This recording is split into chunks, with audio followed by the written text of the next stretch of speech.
बिहार की राजनीति इन दिनों फिर से गर्मा गई है और वजह है वोटर लिस्ट यानी एसआईआर की फाइनल लिस्ट।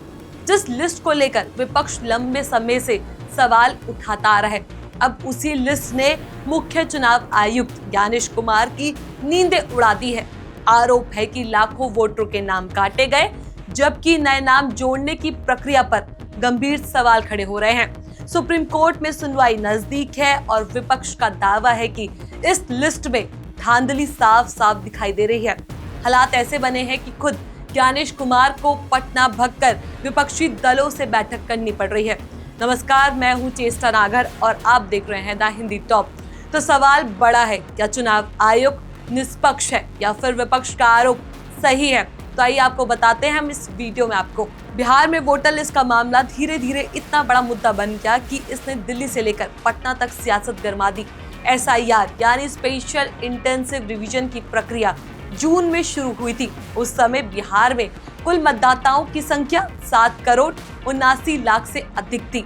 लेकिन अगस्त में जब ड्राफ्ट लिस्ट जारी हुई तो उसमें मतदाताओं की संख्या घटकर 7,24,00,000 रह गई, यानी करीब 65 लाख नाम एक झटके में काट दिए गए।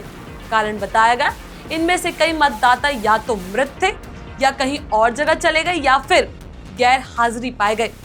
इसके बाद आपत्तियों और दावों की प्रक्रिया चली और फाइनल लिस्ट में करीब 3.6 लाख और नाम हटाए गए, जबकि जोड़े गए नए नामों की संख्या सिर्फ 21.5 लाख रही।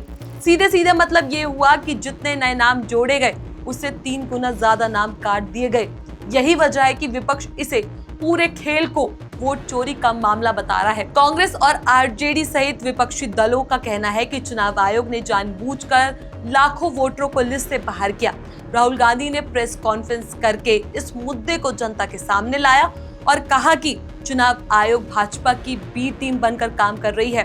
विपक्ष का दावा है कि जिन लोगों के नाम काटे गए उनमें से ज्यादातर गरीब, दलित, अल्पसंख्यक और ग्रामीण इलाकों के लोग हैं। वहीं चुनाव आयोग की ओर से अब तक सिर्फ इतना कहा गया कि ये सारे आरोप बेबुनियादी और कोई ठोस सफाई नहीं दी गई। अब बड़ा सवाल यह है कि जब विपक्ष इतना गंभीर आरोप लगा रहा था, तब चुनाव आयोग ने क्यों चुप्पी साधी? क्यों विपक्ष के सवालों का जवाब नहीं दिया गया?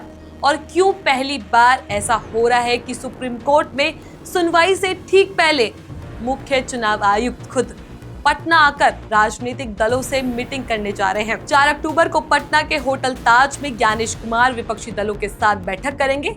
इसमें कांग्रेस, आरजेडी, जेडीयू, भाजपा, चिराग पासवान की पार्टी, जीतनराम मांझी की पार्टी और बाकी सभी मान्यता प्राप्त दलों को बुलाया जाएगा। मीटिंग का मकसद बताया गया, मतदाता सूची से जुड़े मुद्दों पर चर्चा होगी और राजनीतिक दलों से सुझाव लिया जाएगा। लेकिन विपक्ष इसे चुनाव आयोग की रणनीति बता रहा है। विपक्षी खेमे का कहना है कि सुप्रीम कोर्ट में फंसने से बचने के लिए चुनाव आयोग अब बैठक करके ये दिखाना चाहता है कि उसने सबकी बात सुनी है।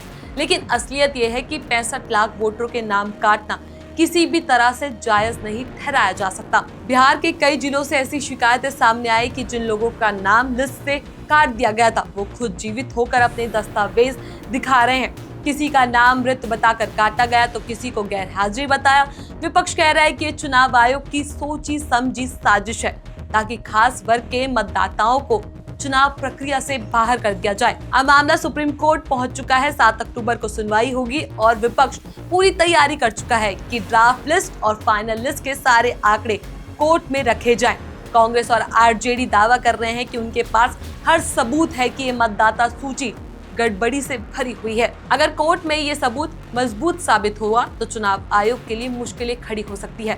ज्ञानेश कुमार की पटना यात्रा इसी वजह से चर्चा में है। विपक्ष का कहना है कि चुनाव की तारीखों के ऐलान से पहले कभी चुनाव आयोग ने विपक्ष से मीटिंग नहीं की, न हरियाणा चुनाव, न झारखंड, न महाराष्ट्र और न ही दिल्ली में। लेकिन इस बार क्यों सिर्फ बिहार चुनाव से पहले राजनीतिक दलों से मीटिंग हो रही है? ये सवाल लोगों को सोचने पर मजबूर कर रहा है। साफ है कि वोटर लिस्ट का मुद्दा अब सिर्फ चुनाव आयोग की कार्यशैली पर नहीं बल्कि लोकतंत्र की साख पर भी सवाल खड़ा कर रहा है। अगर वोटरों के अधिकार छीने जाएंगे तो लोकतंत्र का सबसे बड़ा आधार ही कमजोर हो जाएगा।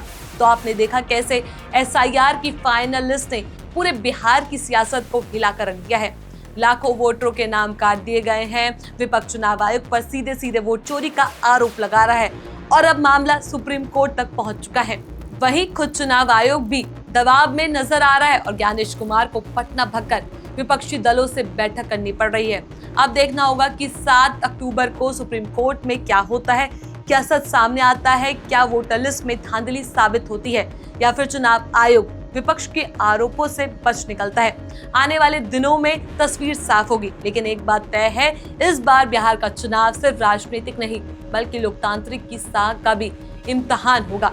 इस पूरे मुद्दे पर आपका क्या कुछ कहना है? एसआईआर को लेकर आप क्या सोचते हैं? क्या आपको सच में लगता है कि वोट चोरी हुई है, लोगों के नाम काटे गए? हमें कमेंट सेक्शन में जरूर बताएं। और ऐसी और भी वीडियोस के लिए, ग्राउंड रिपोर्ट्स के लिए आप हमारे चैनल द हिंदी टॉप को सब्सक्राइब कर लें। इसके अलावा आप हमें एक्स, फेसबुक और इंस्टाग्राम पर भी फॉलो कर सकते हैं।